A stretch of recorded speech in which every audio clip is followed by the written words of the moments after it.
সুহৃদায় চ ভক্ত শক্তি প্রদানায় গদাধর নমস্তুতে। প্রণমামি শ্রীবাসং তমাদ্যং পণ্ডিতং মুদা শ্রীগৌরাঙ্গ কৃপাপাত্রং কীর্তনানন্দমানসম। গৌরী প্রেম প্রদায়ৈব সর্বত্র সমদর্শিনী নারায়ণ সুতায় চ শ্রীমন্নরহরয়ে নমঃ।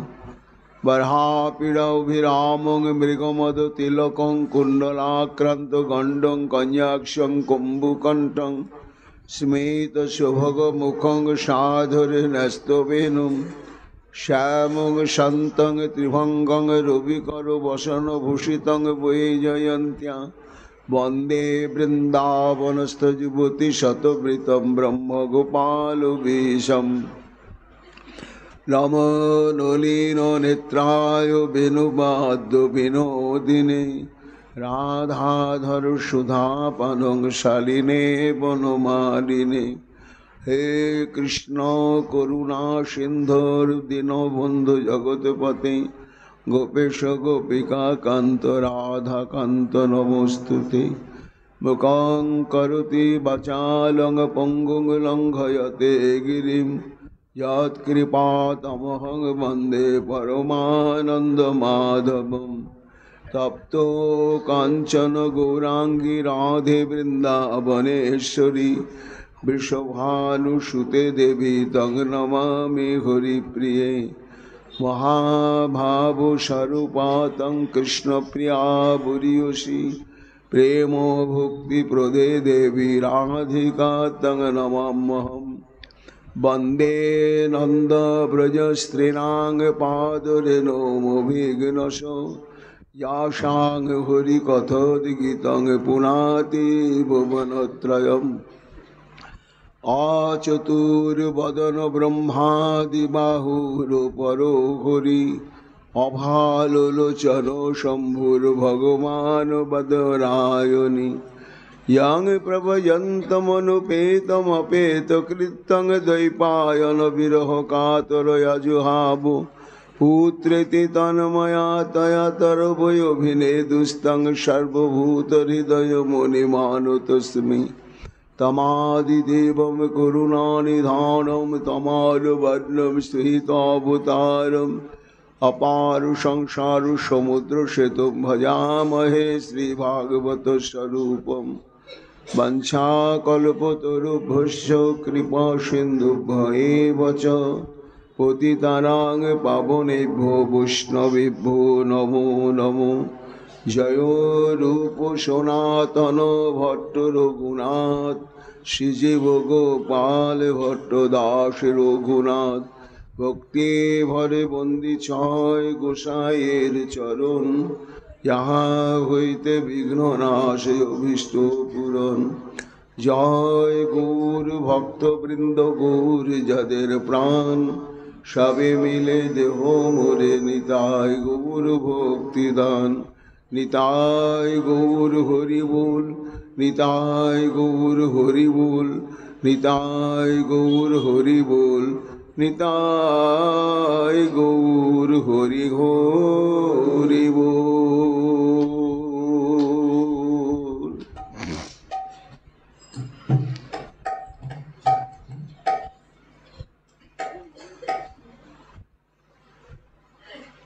हा हा वृंदावनेश्वरी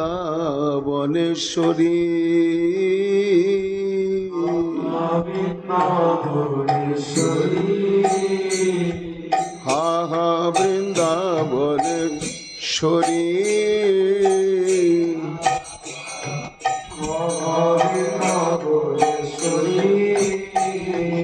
हा हा वृंदावनेश्वरी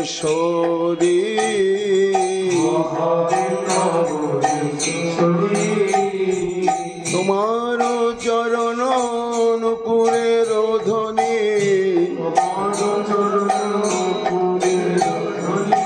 शुनिब की श्रुति भोरी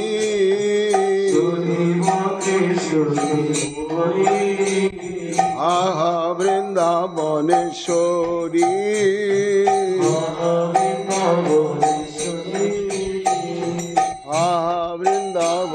ভুবনেশ্বরী বিনোদাসনী কিবা তোমার চরণ নূপুরের ধ্বনি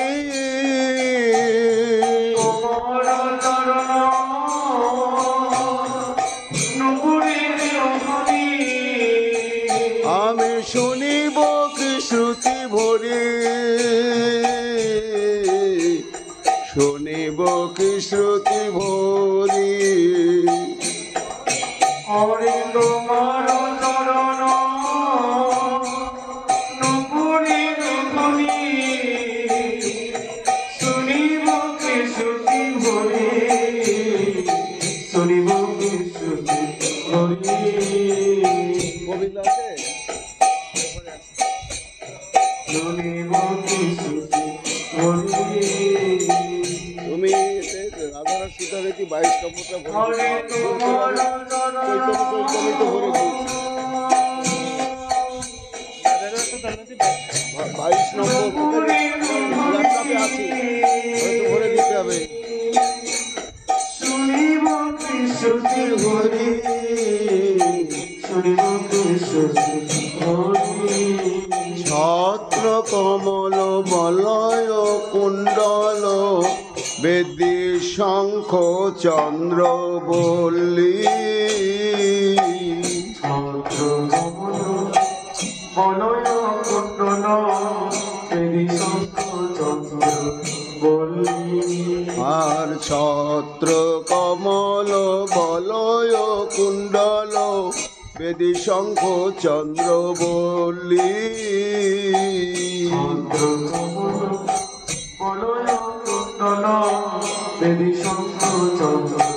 বল্লী আবার জব শক্তি গদা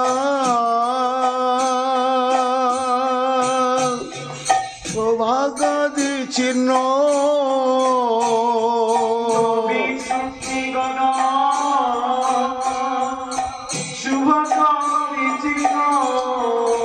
রাধে জব শক্তি গদা সৌভাগ্যাদি চিহ্ন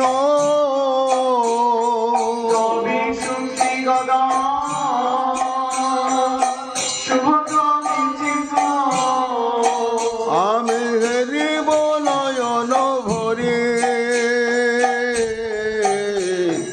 হেরিব নয়ন ভরে রাধে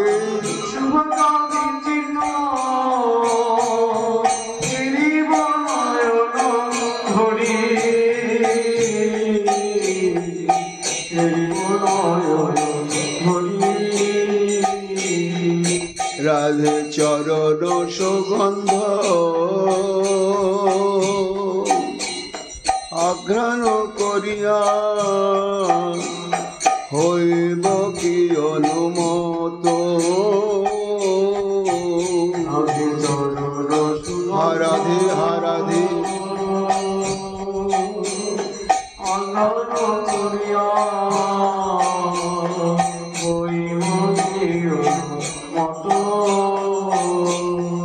তোমার চরণ সুগন্ধ আঘ্রাণ করিয়া হইব কি অনুমত চরণ সুগন্ধ আঘ্রাণ করিয়া হইব কি অনুমত তোমার যুগল চরণ হৃদয়ে ধরিয়া তোমার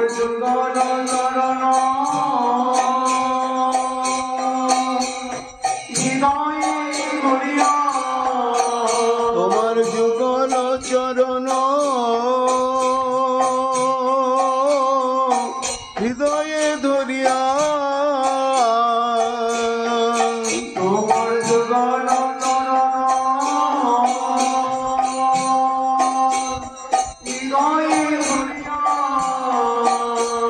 জুড়াবো চিত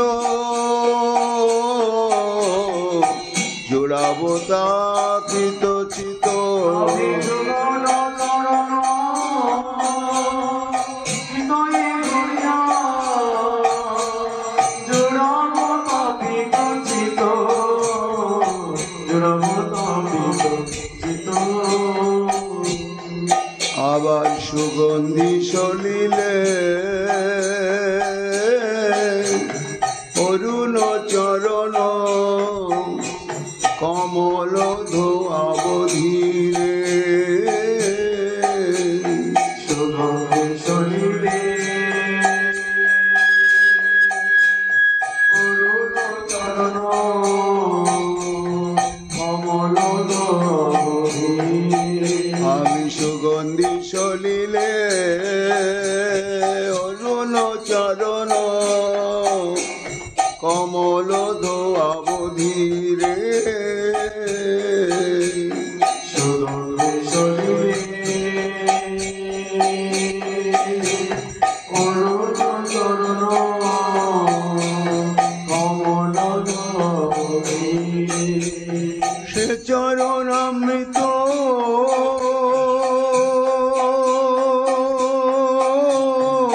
পান করি কবে সে চরণ অমৃত পানি করি কবে আহা সে চরণ অমৃত পান করি কবে সে চরণ অমৃত পানি করি কবে আমি ভাসিব আনন্দ নীরে ভাসিব আনন্দ নীরে সে চরণ অমৃত পানি করি কবে ভাসিব আনন্দ তীরে ভাসিব আনন্দ তীরে রাধে রাধে বলি তোয়া নামা বলে গাইব উচ্চ ঈশ্বরে রাধে রাধে বলি তোমার বলি গাইব কি উচ্চস্বরে রাধে রাধে রাধে বলি তোয়া নামা বলে গাইব উচ্চ ঈশ্বরে রাধে রাধে বলি তোমার বলি গাইব কি উচ্চস্বরে রাধে নামের সহিতে এমর পরাণ রাধে নামের সহিতে এমর পরাণ নামের সহিতে এমর পরাণ রাধে নামের সহিতে এমর পরাণ যাবে তোমা পদ তলে যাবে তোমা পদ তলে রাধে নামের সহিতে এমন পরাণ যাবে তোমার পদ তলে যাবে তোমার পদ তলে সেই দিন আমার কবে বা হবে সেদিন আমার কবে বা হবে সেই দিন আমার কবে বা হবে সেদিন আমার কবে বা হবে আমি প্রাণ ভরে গাইতে পারি পারিব সেই দিন আমার কবে পাবে মনে মনে হইতে পারব সেদিন আমার কবে হবে এই কৃপা করো রাধে যেন প্রাণ ভরে বলিতে পারি এই কৃপা করো রাধে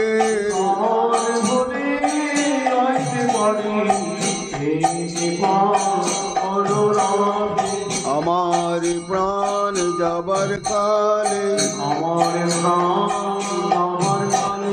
প্রাণ ভরে যেন গাইতে পারি আমার প্রাণ যাবার কালে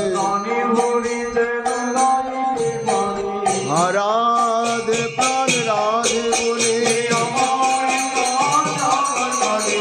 রাধে প্রাণ রাধে বলে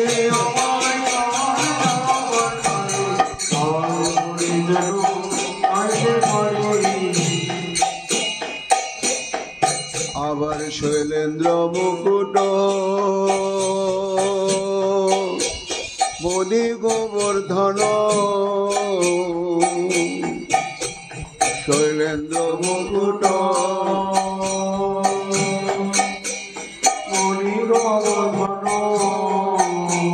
তটেতে নিবাস করি আর তটেতে নিবাস করি আর কৃষ্ণ দাসের অভিলাষ মনে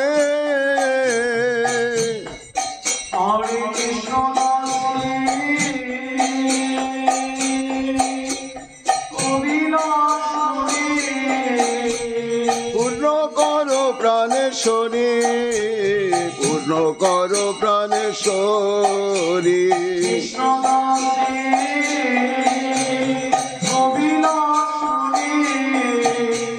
পূর্ণ করো প্রাণেশ্বরী পূর্ণ করো আহা বৃন্দাবনেশ্বরী আহা বৃন্দাবনেশ্বরী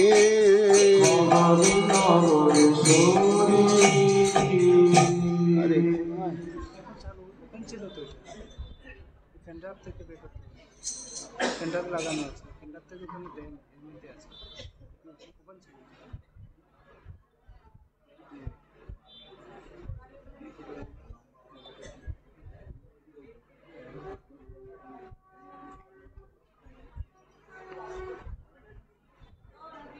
এখানে দেয়নি এর মধ্যে ছিল দুটোর মধ্যে ফ্যানটা বলো কোথায় গেল আমি হারিয়ে ফেললাম যে ওই চৈতন্য চরিত্র 22টা ভরেছি না এখন এর মধ্যে রাজা মাস্টার আর এর মধ্যে নাই 22 ও কি করছে ফ্যানটার মধ্যে ঢুকে দিয়েছে ওপেন ছিল তো এটা আবার একটু বের করে দিয়ে যেতে বলো ওকে ডেকে নিয়ে আসো ওপেন করে দিলে ওপেন করে দিয়েছিল ওপেন করে দিয়েছিল আমি আবার হাত লেগে চলে গেল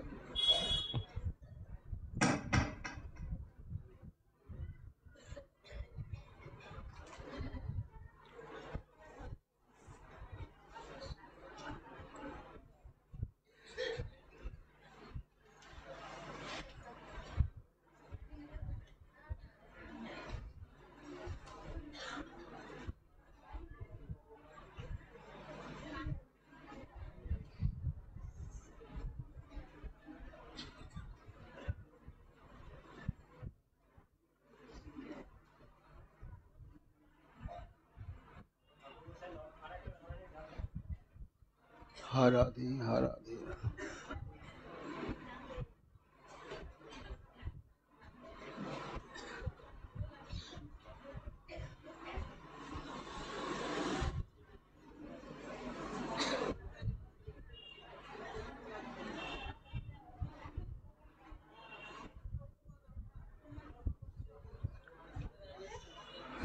রাধে রাধে রাধে রাধে রাধে রাধে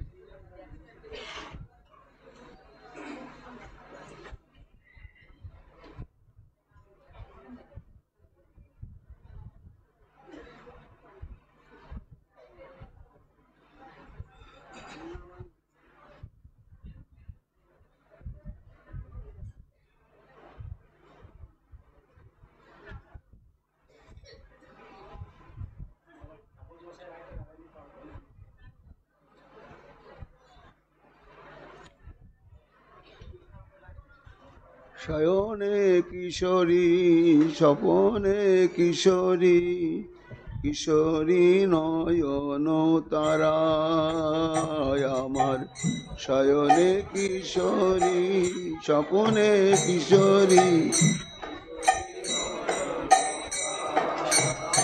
আমার জীবনে কিশোরী মরণে কিশোরী আমার জীবনে কিশোরী মরণে কিশোরী আমার কিশোরী গলার হারা কিশোরী গলার হারা আমার জীবনে কিশোরী মরণে কিশোরী গলার হারা কিশোরী গলার হারা কিশোরী বিহনে লাবাচি পরাণে কিশোরী করিলাম সার আমার কিশোরী ভজিয়া জনম যাউক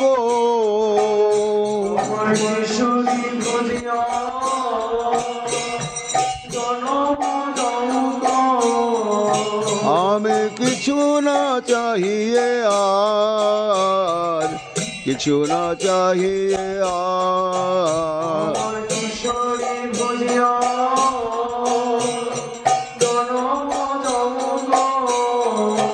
তাই গৌর হরি বল গৌর হরি বল গৌর হরি বল রাধা রানী কি জয় অপার করুণাময়ী রাধা রানী কি জয় প্রেম ভক্তি প্রদায়িনী রাধা রানী কি জয় জয় জয় শ্রী রাধে শ্যাম সংলাপম উচ্ছল দনঙ্গ তরঙ্গ মালা সংশোভিতেন বপুষা ব্রজ নাগরেণ প্রত্যক্ষরং সর্পার রসামৃতাবধি শ্রীরাধিকে তব কদানু শ্রীরামদুরাত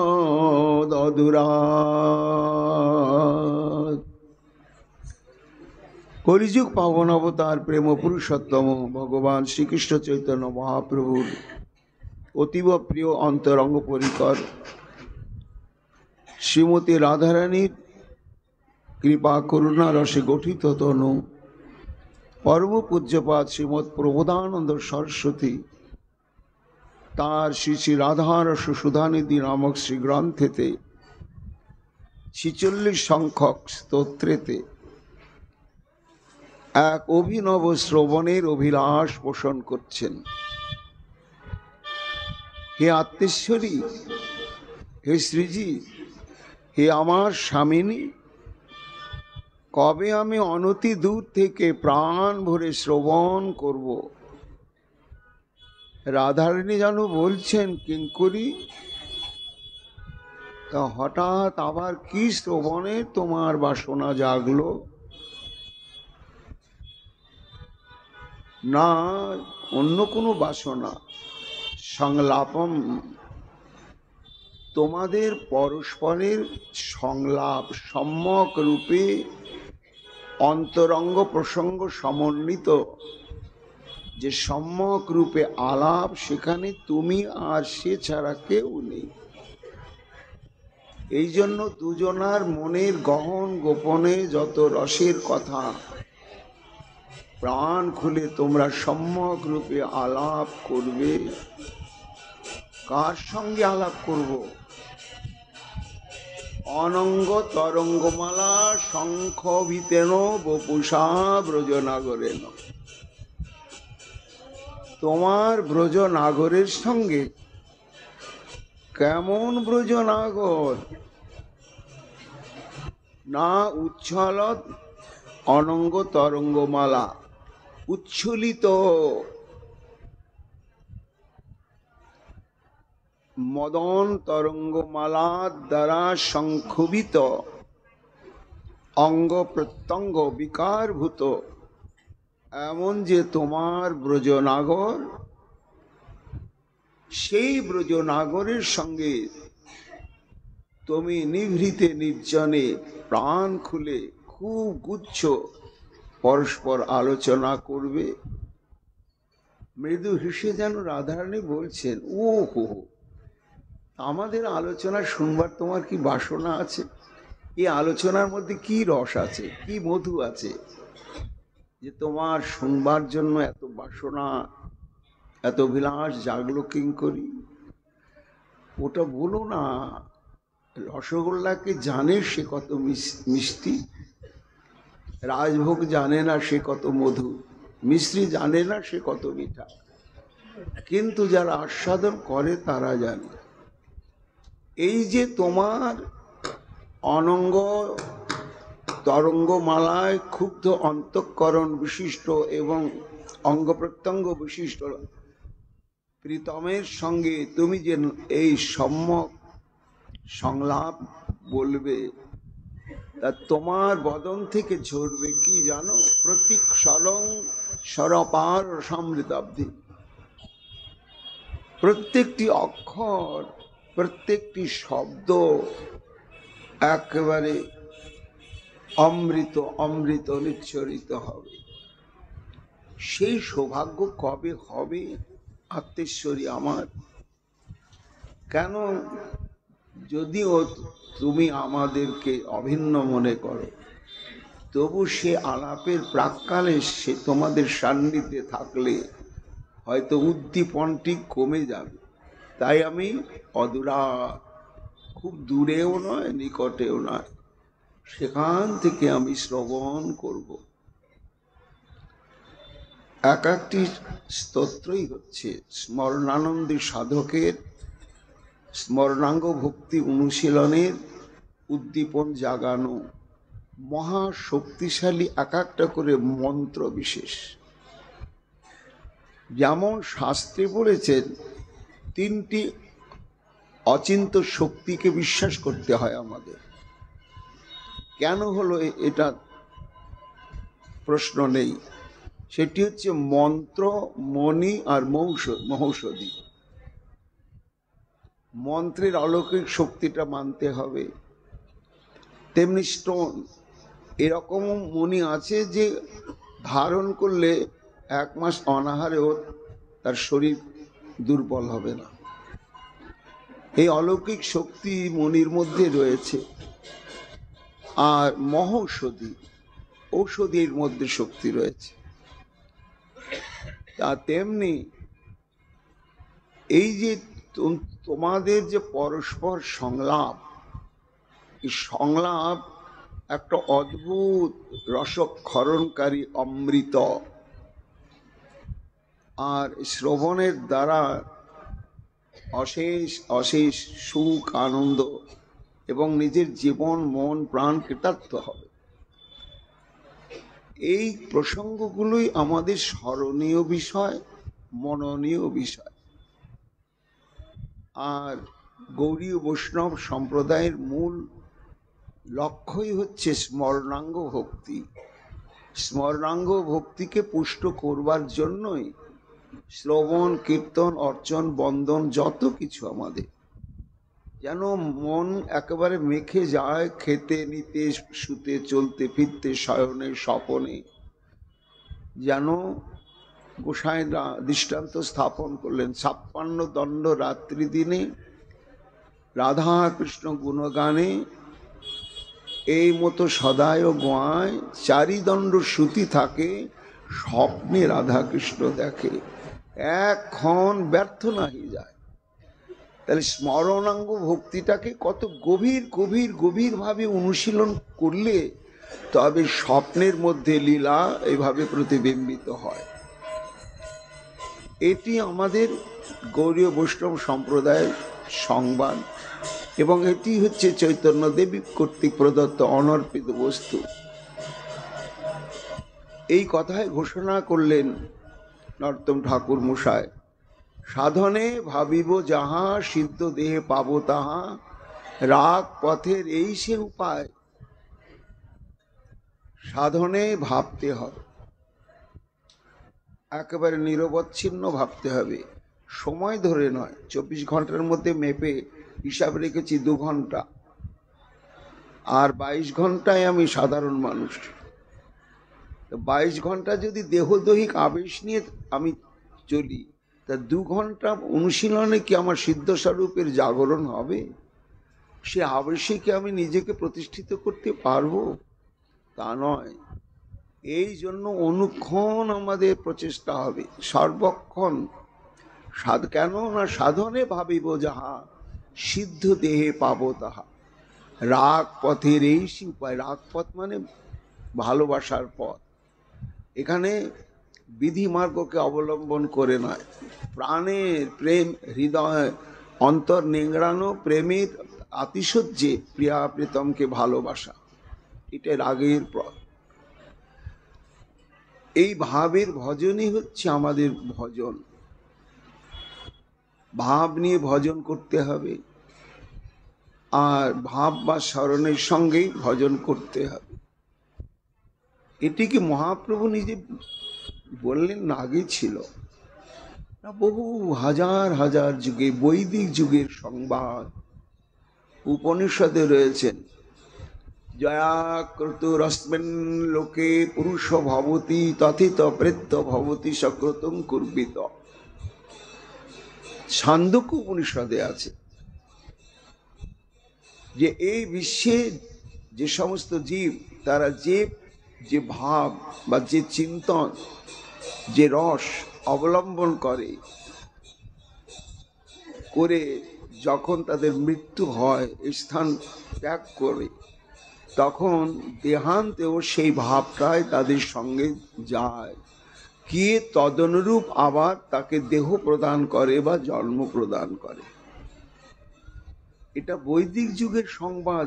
বেদী ঋষিগণ এটা সম্মুখ উপলব্ধি করেছেন যে ভাবনা জিনিসটা এমন গভীর শক্তিশালী বস্তু যে আমরা যদি ভাবার অভ্যাস করি, তাহলে দেহান্তে ওই ভাবনার স্বরূপভূত দেহ আত্মা প্রাপ্ত হব।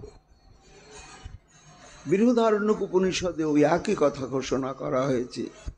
যথা সকামো ভবতি তৎক্রতুর ভবতি তৎ কর্ম কুরুতে যদভিসম্পদ্যতে ইতি।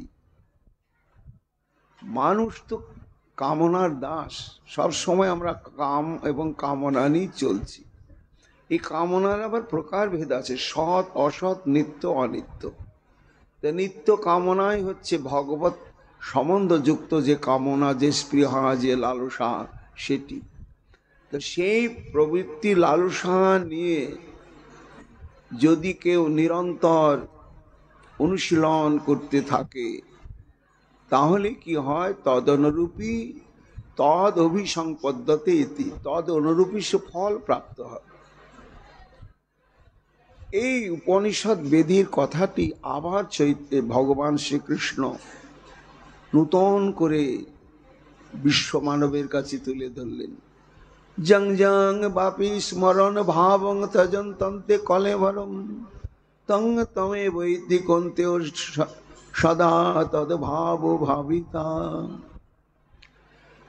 জং জং বাপি স্মরণ ভাবং তজন্তন্তে কলেবরম। অর্জুন, শোনো রহস্যময় সংবাদ। মানুষ যা সারা জীবন ভাববে, যে ভাবনাটা খুব বেশি করে ভাববে, মরণের সময় ওই ভাবনাটাই জাগবে। ও ইচ্ছাকৃত জাগাতে হবে না, ওটা একেবারে প্রাকৃতিকভাবে মরণের সময় ওই ভাবনা জাগবেই জাগবে। আর যখন ওই ভাবনা নিয়ে জাগবে, মৃত্যুকাল সমাগত হলো, দেহ ত্যাগ হয়ে গেল, পরিণাম কি হবে না, ওই মৃত্যুর সময় যে ভাবনাটা প্রাধান্য দিয়েছিল, তং তমেবৈতি কন্তেও, তখন ঠিক তদনুরূপী জীবন, তদনুরূপী দেহ, তদনুরূপী স্বভাব প্রাপ্ত হবে। কেন? তদ্ভাব ভাবিতা, ওই ভাবনা করতে করতে দেহ রেখেছে। এই জন্য আমাদের স্মরণ অভ্যাসটা করতে হবে, শুধু বিপদের সময় নয়, মৃত্যুর সময় নয়। তস্মাৎ সর্বেষু কালেষু মাম অনুস্মর। এ একটা হিসাব করে স্মরণাঙ্গ ভক্তিকে অনুশীলন করলে হবে না, অনুক্ষণ করতে হবে। স্মরণাঙ্গ ভক্তি হচ্ছে মূল। তবে আসক্তি আনতে হবে। কিসের আসক্তি? ভগবত আসক্তি। প্রশ্ন হতে পারে যে আমাদের তো সংসার আছে, সংসারের সমস্ত কর্ম দায়িত্ব, এর মধ্যে আবার মনটা গোবিন্দের চরণে ফেলে রাখবো, তাহলে কি সামঞ্জস্য বিধান হবে? সংসার কি আর করতে পারবো ওই মনটা দিয়ে? তা তো করা যাবে না।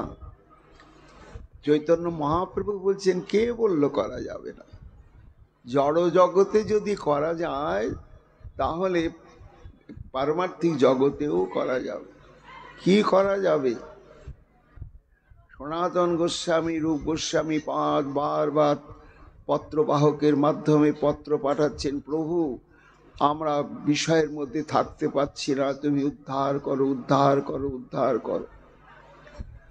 তার উত্তরে মহাপ্রভু কি লিখলেন?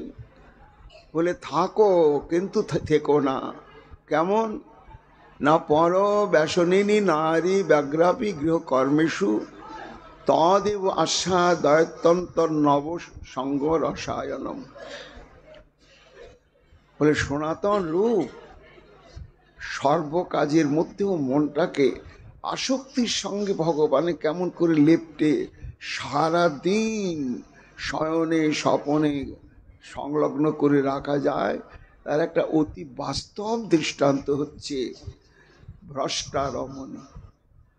যারা কুলোটা রমণী, স্বামীকে জানতেই দেয় না যে তলে তলে আমি আর একজনকে দেহ সমর্পণ করেছি, তাকে ভালোবেসেছি এবং তাকে সুখী করাই আমার একমাত্র ধ্যান জ্ঞান। কিন্তু তার পূর্বপতির ঘরে কাজ এমন সুন্দরভাবে বজায় রাখে, সমস্ত কিছু করে, বুঝতেই দেয় না। অথচ কিন্তু তার মন 24 ঘন্টা মানে সর্বক্ষণ দিন রাত্রি ওই নবসঙ্গম জনিত পর পুরুষেই আসক্ত থাকে। কেননা ওই আসক্তিটাই হচ্ছে মূল। ওই আসক্তিটা মানুষের মধ্যে আছে, কিন্তু সেটা আছে পার্থিব জগতে, টেনে ভগবত জগতে নিয়ে গেলেই সংসারের সমস্ত কাজকর্ম করতে করতেও। কেন চৈতন্যদেব আমাদের এমন ভজন পদ্ধতি প্রদান করে যাননি যেটি আমরা সাংসারিক জীবনে করতে পারবো না। এই জন্য মনটাকে তার সঙ্গে সংলগ্ন করে দিতে হবে। প্রশ্ন হচ্ছে, আচ্ছা ভাবলাম তো, চিন্তা না হয় করলাম, সর্বক্ষণ ভাবছি, কিন্তু কি দেহ প্রাপ্ত হব এবং দেহটা কি প্রাপ্ত হওয়া সম্ভব? তার উত্তরে ভাগবত বলছে, না। মহারাজ যদুর সভায় উপস্থিত হয়েছেন এক অদ্ভুত অবধূত। তিনি নির্বিকার স্বরূপ, পবিত্র অপবিত্র, সূচি অসুচি সর্বাবস্থায় তিনি এক চিন্ময় আনন্দে একেবারে আত্মহারা হয়ে থাকে। তার কোনো বিকার নেই, সুচিতাও নেই, অসুচিতাও নেই। আশ্চর্য হয়ে যদু জিজ্ঞাসা করলেন যে, মহাত্মন এটা কি করে সম্ভব হচ্ছে? আপনার কোনো সদাচার নেই, যে যা দিচ্ছে আপনি ভক্ষণ করছেন। তারপরে মল মূত্রাদি ত্যাগের পরে যথাবিহিত যে শাস্ত্রবিহিত শৌচ করার নিয়ম, সেটা আপনি পালন করেন না। কখনো স্নান করেন, কখনো করেন না। কিন্তু আপনার এই অপার্থিব চিন্ময় আনন্দের যে একটা তরঙ্গ আপনার মধ্যে খেলছে এবং শরীর থেকে একটা জ্যোতি বেরোচ্ছে, এর উৎসটা কি? এর উৎসটা কি?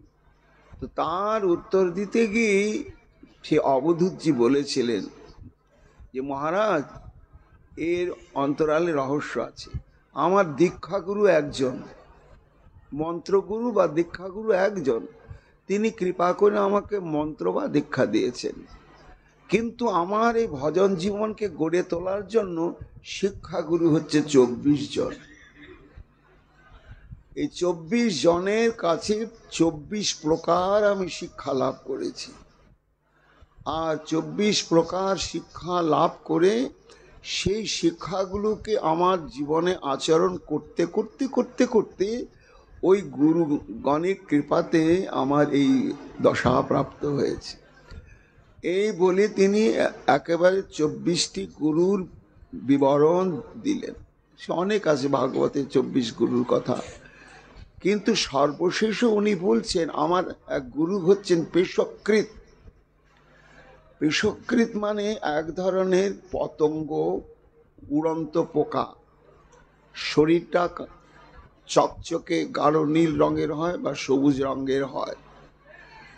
তা এদের একটা কি অদ্ভুত ভগবানের সৃষ্টি, এদের যে বংশবিস্তার, বংশবৃদ্ধিটা, এদের যে প্রজনন ক্রিয়া সেটা অদ্ভুতভাবে হয়। সব তো প্রাণীরই একটা নারী দেহ একটা পুরুষ দেহের মিলনের দ্বারাই গর্ভবতী, গর্ভ সঞ্চার হয়, ডিম হয় বা শাবক হয়, বংশবিস্তার হয়। কিন্তু এই পতঙ্গের একটা অদ্ভুত, এদের যখন বংশ বিস্তারের প্রয়োজন বোধ করে ওরা, তখন অন্য একটা কীটকে ধরে তাকে নিয়ে আসে, নিয়ে এসে একটা বাসা বাঁধে, বেঁধে তার মধ্যে ধরে রেখে দেয়।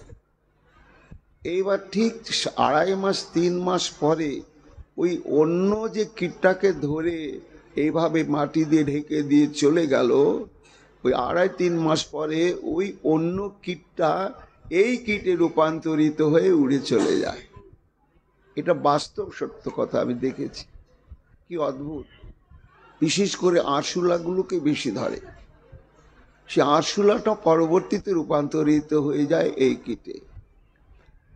তা অবধূতজি বলছেন যে ওইটা আমি দেখলাম, আরে একটা কীট, সে মরল না, পুনর্বার জন্ম নিল না, তার জীবনটা দেহটাই পরিবর্তন হয়ে গেল।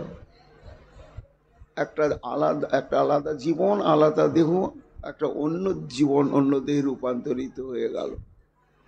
এটা কি করে সম্ভব? তা হে মহারাজ, যদু আমার ওই 24তম গুরুদেব সে পেশকৃত, তার কাছে এটাই শিখলাম যে এই যে গুরুদেব ভগবত সেবাযোগ্য চিন্ময় দেহের পরিচয়টা দিয়ে দিয়েছেন, কিন্তু সেটা তো আমার কাছে কল্পনার রাজ্যে রয়েছে। সেই কল্পনার রাজ্যের থেকে কি সেটা বাস্তবে রূপান্তরিত হবে কি হবে না, এটাই আমার মধ্যে একটা অবিশ্বাস কাজ করছিল। কিন্তু আমি চোখের সামনে কয়েক মাস দৃষ্টান্ত স্বরূপ দেখলাম যে একটা পোকা আর একটা পোকাতে মৃত্যু মরণকে বরণ না করেই রূপান্তরিত হয়ে গেল। এর রহস্যটা কি? যত্র যত্র মনোদেহি ধারয়ে সকল ধিয়াং স্নেহাদ দেশাদ ভয়াদ বাপি তাতি তত্তৎ স্বরূপতাম। অর্থাৎ মানুষের আছে বা প্রাণীর বা জীবের আছে মন, আর মনের বৈশিষ্ট্য হচ্ছে চিন্তন শক্তি সম্পন্ন। মন চিন্তা শূন্য ছাড়া থাকবে না, কেননা চিন্তা করার যন্ত্রটার নামই হচ্ছে মন। এইবার যেমন যেমন ও চিন্তা করবে, ঠিক স্বরূপটা চিন্তনীয় ভাবের মতনই প্রাপ্ত হবে। তাই যত্র যত্র মনোদেহি ধারয়ে সকল ধিয়া, অর্থাৎ বলছেন যে মন যখন যে ভাবে প্রগাঢ়ভাবে সেটাকে অনুশীলন করেন, তখন তৎ স্বরূপই প্রাপ্ত হয়ে যান। তা এই স্বরূপ প্রাপ্ত হওয়ার রহস্যটা খুঁজে বের করলাম আমি। কি না, একটা হচ্ছে স্নেহাত, একটা দেশাত, একটা ভয়াত, একটা একাত্মতা বশত। যেমন দেশাত, এটা ভাগবতে আছে, যুধিষ্ঠির দেখলেন যে শিশুপাল যখন 104টা নিন্দা করে দিলে কৃষ্ণের, তখন সুদর্শন ছেড়ে দিলেন। আর সঙ্গে সঙ্গে শিরচ্ছেদ হয়ে গেল। কিন্তু একা শুধু যুধিষ্ঠিরই দেখলেন যে শিশুপালের অন্তরাত্মা একেবারে কৃষ্ণের চরণে বিলীন হয়ে গেল, আর কেউ দেখলেন না। তো এইটাই যুধিষ্ঠির আশ্চর্য হয়ে গেলেন যে এই সাযুজ্য মুক্তি পাবার জন্য জন্ম জন্মান্তর গুরু পদাশ্রিত হয়, ভজন অনুশীলন করতে হয়। আর এই কৃষ্ণ বিদ্বেষী শিশুপাল কি করে এই সাযুজ্য মুক্তির সৌভাগ্যটা প্রাপ্ত হলো? তার উত্তরটা যে এখানে, কি না স্নেহাত নয়, দেশাত, বিদ্বেষ বশত ওই কৃষ্ণকে মারবো, বধ করবো, বদমাস, এই নিরন্তর ওই বিদ্বেষ ভাবনাটা অন্তরে ভাবতে ভাবতে ও নিজেই জানে না যে আমি কৃষ্ণময় হয়ে গেছি। তার বিরোধিতা আচরণ করতে গিয়ে সে নিজেই কৃষ্ণময় হয়ে গিয়েছে, যেহেতু কৃষ্ণ পরতত্ত্ব। তা তেমনি বলছেন যদুকে যে মহারাজ এই কারণেই তার স্বরূপটা প্রাপ্ত হয়ে যায়। কীট পেশস্কৃতং ধ্যান কুণ্ডং তেন প্রবিশেত জাতি তৎসাত্মতাং রাজং পূর্ব অসন্তজম। আর দৃষ্টান্তেই আমি দেখলাম যে পেশকৃত নামক অন্যকে ধরে নিয়েছে, সে নিজের স্বরূপে রূপান্তরিত করলো। ওই কীটটার মৃত্যু হলো না, আবার তার জন্ম হলো না, যথাবস্থিত শরীরটা, মনটা, বুদ্ধিটা রূপান্তরিত হয়ে গেল অন্য প্রকারে। সেটাই আমি জানলাম যে গুরুদেব যদি আমাকে সেবাযোগ্য দেহের স্বরূপটা প্রদান করেন, তাহলে একটা পতঙ্গের মধ্যে মনন শক্তি বা ধ্যান শক্তি কতটুকু? কেননা পতঙ্গের মস্তিষ্কটা অনেক ক্ষুদ্র, কিন্তু বিজ্ঞান বলছে যে মানুষের যে মস্তিষ্ক এবং সেই মস্তিষ্কের মধ্যে যে রকম ধারণা শক্তি এবং চিন্তা শক্তির পরিমাণ আছে, কোনো মানুষ, কোনো বড় বিজ্ঞানী, কবি, সাহিত্যিক কেউ আজ পর্যন্ত সেটা 16 আনা কাজে লাগাতে পারেনি, পারে না। তার সামান্যতম অংশকে কাজে লাগানোর জন্য তারা বিশ্ববিখ্যাত হয়ে গেছে। তাহলে এত বড় মনন শক্তি সম্পন্ন মানুষ আমরা যদি গুরুদেবের আনুগত্যে ভগবানকে ভালোবাসতে হবে, ভালোবাসলে মনটা লেপ্টে যাবে ভগবানের সঙ্গে, তখন যদি অনুশীলন করা হয় তাহলে ঠিক প্রাপ্ত হওয়া যাবে। এই জন্যই মহাপ্রভু আমাদের বিধান দিলেন। ঠাকুর মশাই বললেন, সাধন ও স্মরণ লীলা ইহাতে না করো হেলা।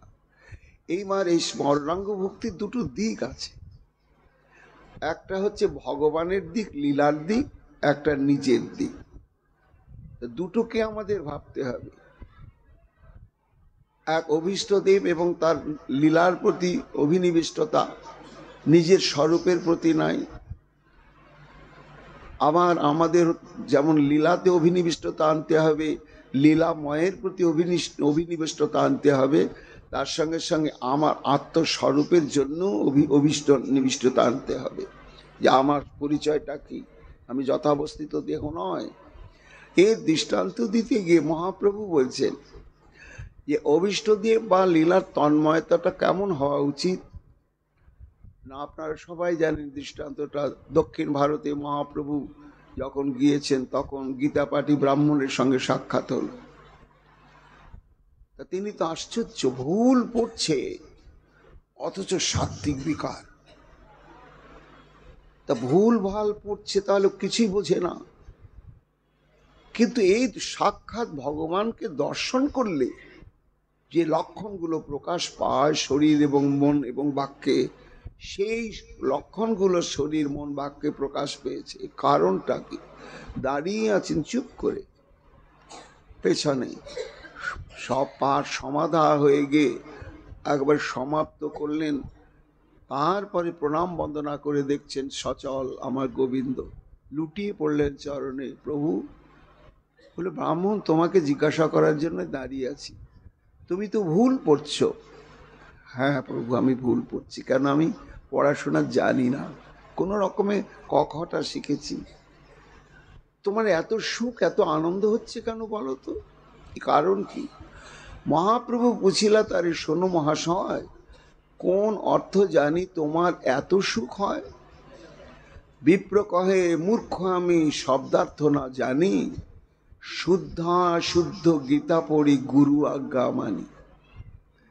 গুরুদেব বলেছেন, বাবা তুমি নিত্য গীতা পাঠ করবে, আর গীতা পাঠ যেখানে হয় সেখানেই ভগবান বর্তমান থাকেন। তোমার ভগবান পাওয়ার জন্য আলাদা কোনো উপায় অবলম্বন করতে হবে না।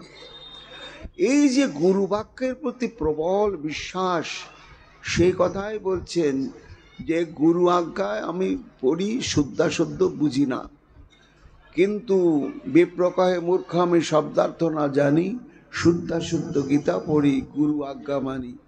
অর্জুনের রথে কৃষ্ণ হইয়া রজ্জুধর, বসিয়াছে তাতে তত্র শ্যামল সুন্দর। আমি যখন গীতা পড়ছি তখন প্রত্যক্ষ আমি দর্শন করি যে রথের উপরে বসে আছেন অর্জুন, আর ঘোড়ার লাগামটা ধরে শ্রী গোবিন্দ আমার চাবুকটা হাতে নিয়ে কৃষ্ণের দিকে মুখ ফিরিয়ে এই গীতার বাণীগুলো বলছেন। অর্জুনের কহিতেছেন হিত উপদেশ, তাহা দেখি হয় মোর আনন্দ আবেশ। যাবৎ পড়ো তাবৎ পাও তার দর্শন, এই লাগি গীতা পাঠ না ছাড়ে মোর মন। এই দেখুন এখানে কি হচ্ছে, স্ফূর্তিতে সাক্ষাৎ গোবিন্দ দর্শন হচ্ছে। ব্রাহ্মণ কিন্তু আমি কোন স্বরূপে দেখছি সেটা কিন্তু দেখতে পাচ্ছে না, নিজের স্বরূপটা অনুভব করতে পারছে না, কিন্তু গোবিন্দকে সাক্ষাৎ একেবারে দর্শন করছে। এবং সাক্ষাৎ যে দর্শন করছে, মহাপ্রভু দাঁড়িয়ে দেখছেন, তার অঙ্গ প্রত্যঙ্গে সমস্ত সেইটাই লক্ষণগুলো প্রকাশ পেয়েছে। এখানে স্মরণাঙ্গ ভক্তি কাজ করছে। যখনই পড়তে যাচ্ছেন তখন স্ফূর্তিতে স্মরণে কুরুক্ষেত্র প্রকট এবং দর্শন করছেন। তা আমাদের দুটো দিককেই প্রাধান্য দিতে হবে। একদিকে যেমন রাধা গোবিন্দের লীলা এবং রাধা গোবিন্দ ইত্যাদি গৌর গোবিন্দ, তেমনি আত্মস্বরূপ চিন্তন। আমি যে কি স্বরূপে দর্শন করছি, এ আমার স্বরূপটা সম্পর্কেও জানতে হবে। তা আমার স্বরূপের পরিচয়টা কি? অতএব গোপী ভাব করি অঙ্গীকার, রাত্রিদের চিন্তে রাধা কৃষ্ণের বিহার। সিদ্ধের দেহ চিন্তি করে তাহাই সেবন, সখী ভাবে পায় রাধা কৃষ্ণের চরণ। এই সখী ভাবে মানে হচ্ছে চরিতামৃত পরিভাষায় হচ্ছে মঞ্জুরি ভাব বা কিঙ্করী ভাব। এই কিঙ্করী ভাবে তার যুগল পাওয়া যায়। এই জন্য একদিকে যেমন অভীষ্টদেব এবং তার লীলাকে আমাদের স্মরণ মনন করতে হবে, তার সঙ্গে সঙ্গে আমার আত্মপরিচয়ের স্মৃতিটাও আনবার জন্য গুরুদেব কর্তৃক প্রদত্ত সিদ্ধ স্বরূপটাকে বারবার চিন্তন করতে হবে। সে আত্মচিন্তনের স্বরূপটি কেমন না, প্রাক চৈতন্য যুগেই ঘোষণা হয়েছেন। মহাপ্রভু সৃষ্টি করেননি কিছু, কিন্তু তিনি জানেন যে শাস্ত্রকে তুলে না ধরলে মানুষ বলবে এটা আমার ব্যক্তিগত মত। তাই পদ্ম পুরাণে রয়েছেন, আত্মানং চিন্তায় তত্র তাসাং মধ্যে মনোরমাম রূপ যৌবন সম্পন্নাং কিশোরীং প্রমোদাকৃতি। যখন লীলা স্মরণ করবে তখন নিজেকে কি স্বরূপে ভাববে না, কিশোরী রূপ, কেমন রূপ যৌবন সম্পন্নাম এবং প্রমোদাকৃতি, আর কেমন তার যোগ্যতা, নানা শিল্প কলাভিজ্ঞাম, 64 প্রকার শিল্প কলাবিদ্যায় পারদর্শিনী এক একটি কিঙ্করী, এবং কৃষ্ণ ভোগানুরূপিণী। এদের দেহ মন অঙ্গ প্রত্যঙ্গ একেবারে কৃষ্ণের কাছে প্রলুব্ধ করার জন্য এমন ভাবে তো গোবিন্দ প্রলুব্ধ হয়ে যান, কিন্তু এদের অন্তঃকরণে শরীর দিয়ে গোবিন্দকে সুখী করার স্পৃহাই জাগে না, একেবারেই জাগে না। কেন? আত্মসুখের দিকটা একেবারে ওদের শূন্য। তাই প্রার্থিতামপি কৃষ্ণেন তত্র ভোগ পরান্মুখী। বারবার শ্রীকৃষ্ণ তাদেরকে স্পর্শ আলিঙ্গনাদি করবার জন্য সচেষ্ট হলেও এরা এত চতুরাতে চতুর যে একেবারে রাধারানীর দিকেই গোবিন্দের সেই প্রচেষ্টাটাকে চালিয়ে দেয়। রাধিকা অনুচরিং নিত্যং তৎসেবন পরায়ণ, এরা হচ্ছে এদের ভাবোল্লাসারতি। রাধা স্নেহা দীক্ষা, এদের স্থায়ী ভাব হচ্ছে রাধা প্রীতি, আর কৃষ্ণ প্রীতি হচ্ছে সঞ্চারী ভাব। এরা হচ্ছে অনুচরী। কৃষ্ণাদপ্যাধিকং প্রেম রাধিকায়াং প্রকল্পিত। কৃষ্ণের চাইতে রাধারানীর প্রতি এদের প্রীতিবোধটা ওজনে অনেক বেশি। এদের কাজ কি? প্রীত্যানু দিবসং যত্নাৎ সঙ্গমকারিণী। সব সময় ঘন ঘন কি করে রাধা গোবিন্দের মিলন ঘটানো যাবে, এই নতুন নতুন ঘন ঘন মিলন ঘটানোর জন্য এরা কারণ সৃষ্টি করার প্রেম কারিগর। তাহলে কি হবে? যুগল সেবার সৌভাগ্য মিলবে।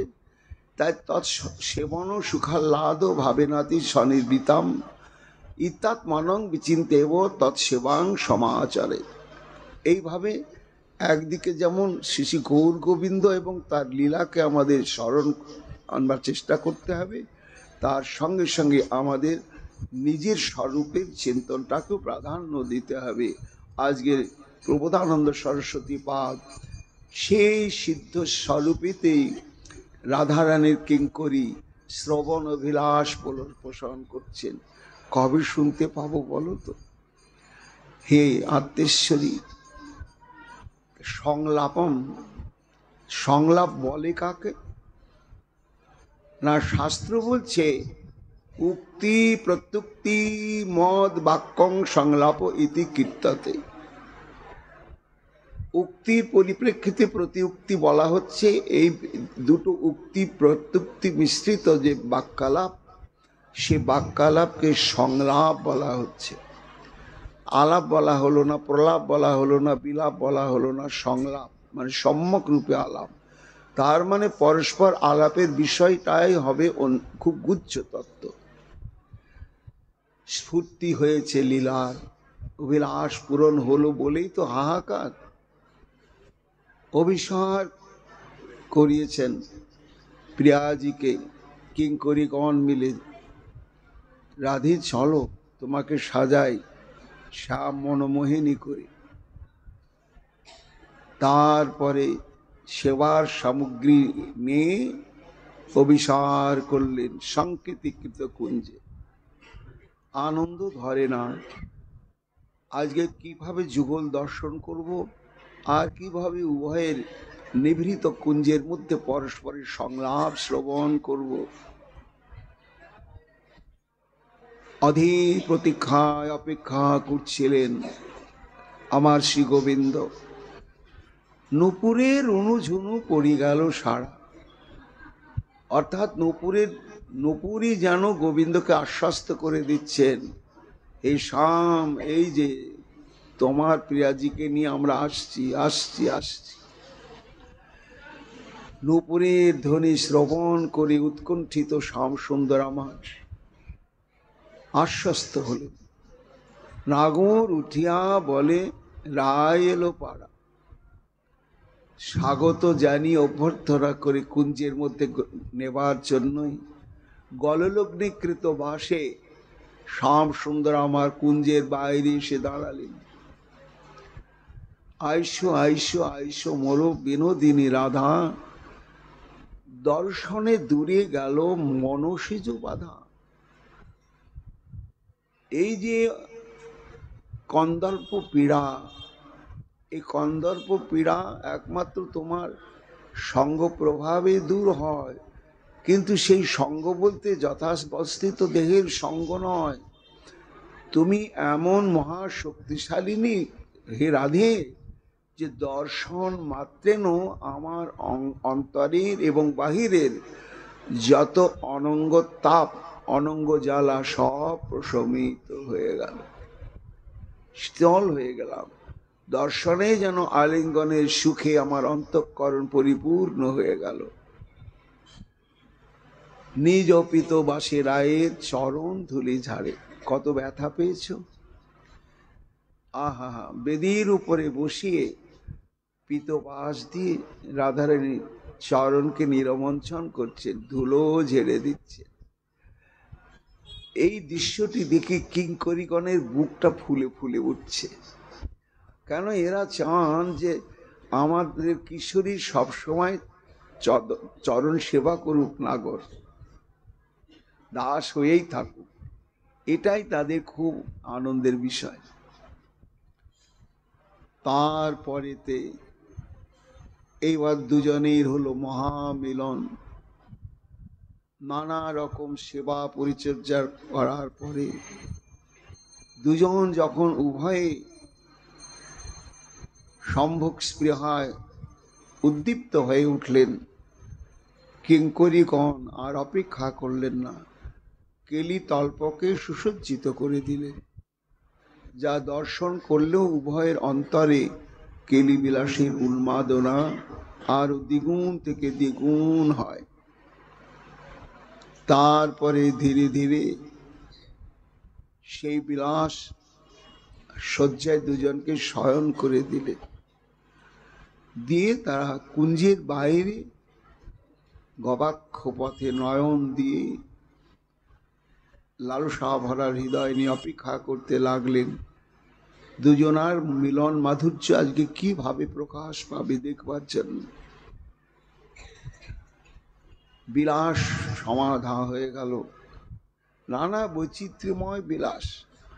সেখানে ভরতমুনির কাম শাস্ত্রের যে সম্ভোগ প্রকরণ বলা হয়েছে কোথায় হারিয়ে গেল। এক অদ্ভুত অদ্ভুত মাধুর্যমণ্ডিত বিলাস। তারপরে ক্লান্ত শ্রান্ত প্রিয়া প্রীতম শয্যা পরে বসেছে, মুখামুখি হয়ে বসেছে। দুজন দুজনকে আগে বেশ কিছুক্ষণ নির্নিমেষ নয়নে চেয়ে থেকে দেখলেন। তারপরে মৃদু হেসে প্রীতমের কণ্ঠটা জড়িয়ে ধরেছেন রাধারানী। বধূ দেখো, কলঙ্কিনী আমি। কেন কলঙ্কিনী? তোয়া অনুরাগে হাম নিমগ্ন হইলাম। তোমার অনুরাগ আমার কিচ্ছু রাখলে না। দেহ ধর্ম, গেহ ধর্ম, বেদ ধর্ম, ধৈর্য, লজ্জা, কুলশীল মান, ইহকাল পরকাল, তোমার এই অনুরাগ সমুদ্রে ডুবে আমার সব গেল। গোবিন্দ তখন রাধারানীর চিবুকটা নাড়া দিয়ে বলছে, ও হো হো, তুমি একাই?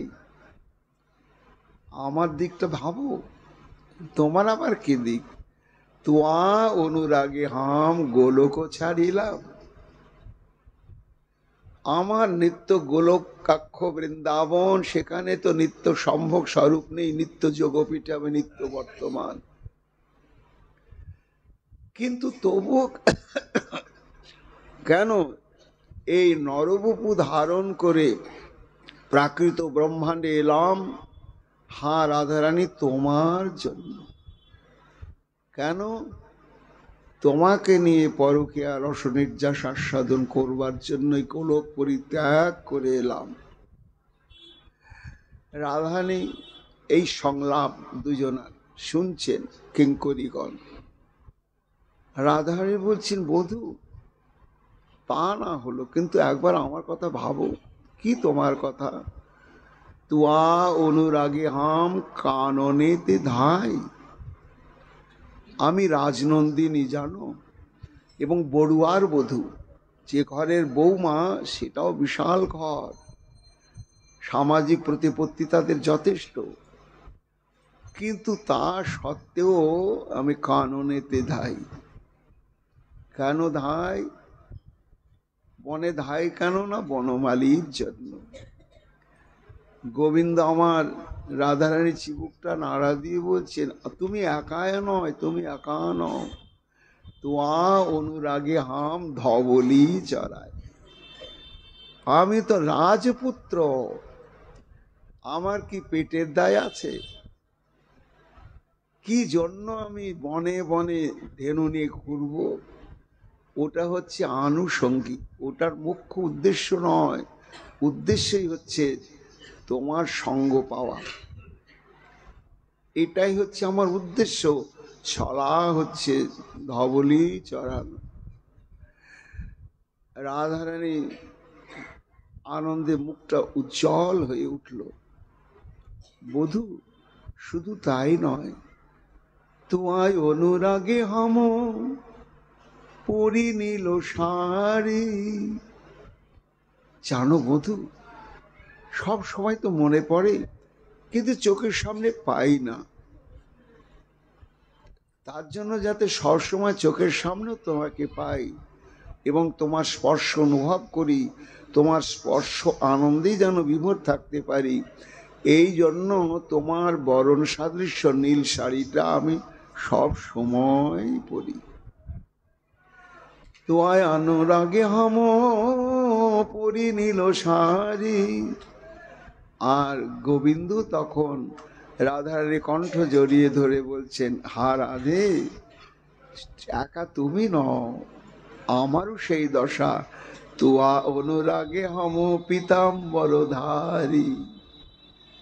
তুমি আমার অঙ্গের বরণকে বুকে রাখবার জন্য যেমন নীল বসন পরো, আমিও তোমার অঙ্গকান্তিকে আমার বক্ষে অঙ্গে ধারণ করবার জন্য আমিও এই দেখো পীত বসন পরিধান করি। বধূ আরো কি দেখো, তোমায় অনুরাগে হাম হইনু কলঙ্কিনী। তোমার জন্য তো, তোমার লাগিয়া কলঙ্কের হার গলায় পরিতে সুখ। কি অদ্ভুত বিচার!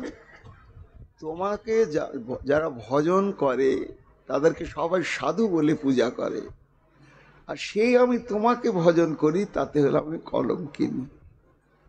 এই আমার পোড়া কপাল, এই পরিণাম। কিন্তু তাতেও আমার সুখ। কেন সুখ জানো? সবাই কলঙ্কিনী বলে না, কৃষ্ণ কলঙ্কিনী বলে। তো ওই কলঙ্কিনী বলতে গিয়ে তোমার নামটা তো বলছে, আর নামটা তো আমার শোনাও হচ্ছে। এই জন্য তাদেরকে আমি মনে মনে আশীর্বাদ করি যে কৃষ্ণ কলঙ্কিনী বলছে, তাই তুয়া অনুরাগে হাম হইনু কলঙ্কিনী। গোবিন্দ বলছেন, রাধে তার উত্তর দিচ্ছেন, তুয়া অনুরাগে নন্দের বাধা বইনু আমি। বাধা মানে পাদুকা। নন্দের পাদুকা গোবিন্দ মাথায় ধারণ করেন। একটা দৃষ্টান্ত রয়েছেন, সংকেত বিসারম। রাধারানীকে সংকেত করে গোবিন্দ আমার সময় জেনে স্বয়ং প্রকোষ্ঠ থেকে বেরিয়ে গেছেন, যাচ্ছেন। আর দৈব ক্রমে যে নন্দ বাবা সেদিন জেগেই আছেন, আর সামনাসামনি পড়তে হবে বুঝতেই পারেননি। গোপাল, এত রাত্রে ঘর থেকে উঠে কোন দিকে বেরোচ্ছিস? গোপাল, এই তো বাবার কাছে ধরা পড়ে গেলাম, কি করা যায়? ও না না বাবা, তখন দূরে ছিল পেল্লায় নন্দ বাবা, খুব লম্বা চড়া আর ভারী দুটো খড়ম। এই যে তোমার পাদুকা কত দূরে তুমি রেখে দিয়েছো, হঠাৎ বেরোনোর সময় তোমার দরকার হবে, ওই পাদুকাটা তোমার কাছে পৌঁছে দেওয়ার জন্য আমি বেরিয়েছি বাবা। মাথায় করে নিয়ে নন্দ মহারাজের কাছে যাচ্ছে তোমার জন্য রাধারানী। তুয়া অনুরাগে হাম তুয়া ময় দেখি। রাধারানী সংলাপ, হে প্রীতম, তোমার অনুরাগে আমি জগৎময় তোমাকেই দেখি। যাহা যাহা নেত্র পড়ে তাহা কৃষ্ণ স্ফুরে। দেখো তোমার অনুরাগে আমাকে কি করেছে। গোবিন্দ বলছেন, একা তুমি নয়, তুয়া অনুরাগে মোর মাকা হইল আখি। সব সময় তোমাকে দেখবার জন্যই আমি টেরা চোখ। রাধারানী বলছেন, তুয়া অনুরাগে হাম কিছুই না জানো। কখন দিন কখন রাত্রি, কোনটা সম্মান কোনটা অপমান, কোনটা ভালো কোনটা মন্দ, কোনটা প্রশংসা কোনটা নিন্দা, কিচ্ছুই বুঝি না আমি বধূ। তোমার প্রেমে তোমার অনুরাগে। তোমার এমনি হয় তো? কিঙ্করী বলছেন, ঈশ্বরী ওর উত্তরটা আমি বলে দিচ্ছি, তুমি বলবে না। তহু চন্দ্রাবলী ভজ জ্ঞান দাসে ভান। মঞ্জুরি স্বরূপীর আবেদেশে পদকবি বলছেন, ভাই তুমি যতই রাধারানীর কাছে বলো আমি রাধাময় রাধাময়, তলে তলে তুমি চন্দ্রাবলীকেও ছাড়ো না। পরস্পর সংলাপ। কুঞ্জির অনতি দূর থেকে শ্রবণ করছেন কিঙ্কর। আবার অদ্ভুত মান হয়েছে, দুর্জয় মানে তা ধীরা নায়িকা মনটা জ্বলে পুড়ে যাচ্ছে, কিন্তু বাইরে ওটা বুঝতে দিচ্ছে না গোবিন্দের কাছে। বধূ সত্যি কথা বলবে, কালকে এলে না কেন? সংকেত তুমি তো সংকেত করলে কেশর কুঞ্জ সাজাতে, সংকেত করে তুমি এলে না কেন বলো তো? সত্য কথা বলো, আমি কিচ্ছু ভাববো না, রাগ করবো না, কিছু না। কোথায় ছিলে? তোমার এই পরিবর্তনগুলো হওয়ার কারণটা কি? এটাই আমার জানবার কারণ। পরস্পর উত্তর কথক। গোবিন্দ রাধারানী বলছেন, তোমার এই দশাটা দেখে আমার সন্দেহ হচ্ছে, কোথায় তুমি ছিলে? কি দশা? রাধারানী, নীলত পলশ্রী মুখমণ্ডল ঝামর কাহে ভেলো। তোমার টাটকা ফোটা নীল পদ্ম ফুলের মতন মুখখানা সতেজ প্রাণবন্ত, আর তা শুকনো মুকনো হয়ে গেছে।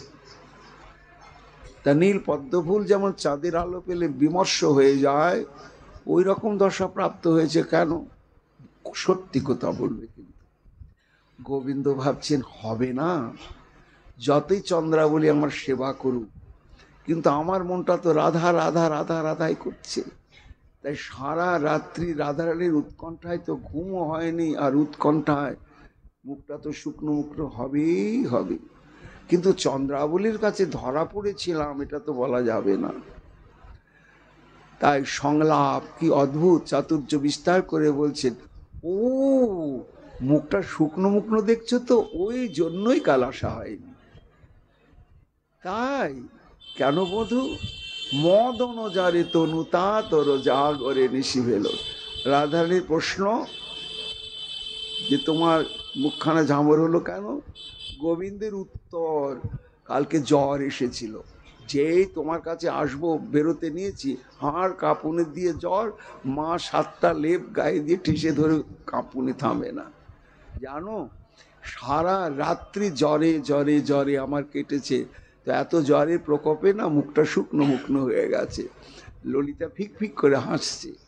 রাধারানী বলছেন, অসভ্য মেয়ে, হাসছিস কেন রে? একজন রুগী সকালবেলা এসেছে, একটু আহা উহু করবি না, হাসছিস? বলে এই জ্বরটার নাম শুনে মদন জ্বর, ওকে আবার মদনে ধরে নাকি? যে স্বয়ং মদন মোহন? না না না, ও যা বলছে তাই আমাদের বিশ্বাস করতে হবে। বধূ ঠিকই, আরে কি আমার খারাপ ভেবেছিলাম তোমার সম্পর্কে। আহা, তুমি জ্বরে কালকে সারা রাত্রি ভুগেছো, কিন্তু আরো যে তোমার পরিবর্তন দেখছি। আমার কি দেখছো রাধারানী? রাধারানীর প্রশ্ন, নখ নির্ঘাতে ক্ষত বক্ষসী দেবল কোন নারী। তোমার বক্ষ প্রদেশে রমণীর নখাঘাতের চিহ্ন কেন হে? সত্যি কথা বলো, আমি রাখবো না, দুঃখ পাবো না, কিন্তু সত্যি কথা বলতে হবে। গোবিন্দ দেখেই ভাবছে, এ হে হে হে, চন্দ্রাবলী বারবার সম্ভোগ স্পৃহায় আলিঙ্গন করতে গিয়ে নখক্ষত দিয়ে দিয়েছে, এটা তো বলা যাবে না। আবার একটা উত্তর না দিলেও তো সন্দেহ করবে। ও রাধারানী, ওই জন্যই কাল আসতে পারিনি। তাহলে আর একটা 2 নম্বর জন্য হলো, সেটা কি? ওই যে দেখছো আঁচড়, ওই আঁচড়ের জন্য কাল তোমার কাছে আসতে পারিনি। কেন না? কণ্ঠকে তনু ক্ষত বিক্ষত তহু ঢরইতে গৌরী। আর বলো না, বেরিয়েছি তো, আর ঘুরঘুরতে অমাবস্যার রাত্রি পথ গেলাম হারিয়ে, আর হারিয়ে যাবি তো যা, ঢুকে গেলাম শিয়াকুলের কাঁটার ঝোপের মধ্যে। আর ঘন অন্ধকার, যতই কাঁটা সরাবার চেষ্টা করি, কাঁটায় জড়িয়ে জড়িয়ে ক্ষতবিক্ষত হয়ে গেলাম। সকাল হলো, আলো ফুটলো, কাঁটা সরিয়ে সরিয়ে তোমার এখানে এলাম, তাই তো কাঁটার আচর, অন্য কিছু নয়। রাধারানী কিঙ্করের দিকে চোখ টিপছে, দেখছিস একটাও সত্য বলছে না, পটপট করে মিথ্যে কথা বলছে, সংলাপ পরস্পরের। রাধারানী বলছেন, আচ্ছা তুমি যা বলছো ভাই, এটা আমাদের তো সত্য মানতেই হবে, ওই জন্যই আসতে পারোনি। আহারে, আমরা কত উল্টাপাল্টা ধারণা করছি, কিন্তু আরো যে পরিবর্তন, আবার কি পরিবর্তন? সিন্দুর কাহে অলকাপলি, চন্দন কাহা গেল। তুমি তো কপালে চন্দনের ফোঁটা পড়ো, প্রীতম সিঁদুরের ফোঁটা তো পড়ো না, সিঁদুর কেন তোমার? গোবিন্দ দেখছেন এই হে হে, অঙ্গে প্রত্যঙ্গ দিয়ে নিবিড় আলিঙ্গন করতে গিয়ে চন্দ্রাবলীর সিঁদুরটা লেগেই গিয়েছে, কিন্তু বলা যাবে না। আবার একটা উত্তর না দিলেও তো সন্দেহ করবে, ও সিঁদুর দেখছো তো, ওই জন্যই কাল রাত্রে আসতে পারিনি। বলে বাহ, এই একটা আর একটা কারণ হয়ে গেল। কি জন্য আসতে পারোনি? গিরি গোবর্ধনে গৌরীকে সেবিতে সিন্দুর কপালে নিল।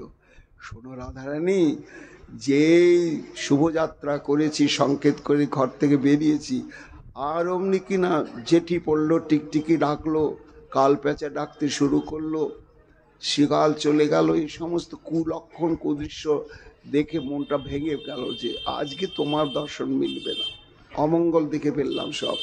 তাহলে এক কাজ করি, অমঙ্গল নাশিনী গৌরী দেবীর আরাধনা করি, তারপরে সব অমঙ্গল দোষ কাটিয়ে রাধারানীর কাছে যাব। এই জন্য জানো, সারা রাত্রি গোবর্ধনে গিয়ে গৌরী দেবীর মূর্তি স্থাপন করে আরাধনা করলাম। ভোরবেলা মায়ের আবির্ভাব হলো, সুমঙ্গল আশীর্বাদ প্রদান করলেন, আর ঘটের সিন্ধু তখন আমি ললাটে নিলাম, বুঝলে?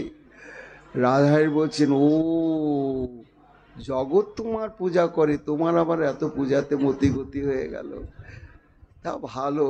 চোখ টিপে বলছে, দেখি তো মিথ্যে কথা বললে একেবারে। তখন রাধারানী বলছেন, আহা হা, তুমি যা বলছো ওটাই মানতে হবে, কিন্তু আরো যে পরিবর্তন। আবার কি? রাধারানী, রাধারানীর উক্তি, নীল আম্বর তুহু পহিরলি পীতাম্বর ছড়ি।